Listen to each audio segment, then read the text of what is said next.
বাংলাদেশি আটক হয়েছে। এটার ফরেনসিকের ডিটেলস বলতে পারবেন। আসলে তাদের কয়েকজনকে তারা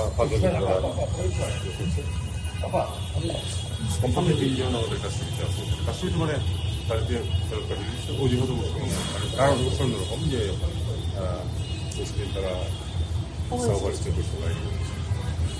আর বাকিদের ক্ষেত্রে ওখানে বেশ কিছু হয়ে গেছে। এখানেও একজন মহিলাকে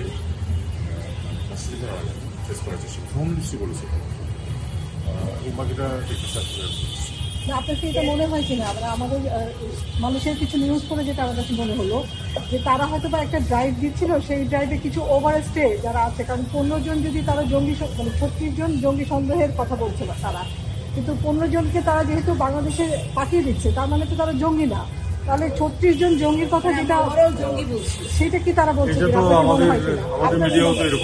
না, আমাদের মিডিয়া কিন্তু ওই যে মালয়েশিয়ার তাকে আমরা কোট করছি। আপনার কি মনে হয় কিনা যে মালয়েশিয়া আসলে সেটা মিসলিড করছে? 36 জনই আমি মালয়েশিয়া মিসলিড করছে এরকম আমি কোনো অ্যাকিউজেশন দিতে, তবে এটা স্পষ্ট যে আসলে সবাই তাদের একটা ছোট অংশ হয়তো জমি করতেও পারে, সেটা আমরা বুঝতে চাচ্ছি এবং আমরা তাদেরকে এটাও বলেছি যে আমরা সর্বভাবে কোঅপারেট করবো যদি আসলেই কারণ জমি।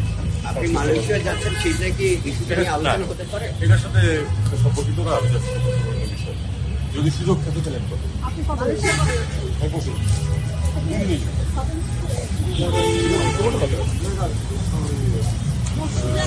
আমরা আবার কবে পাবো?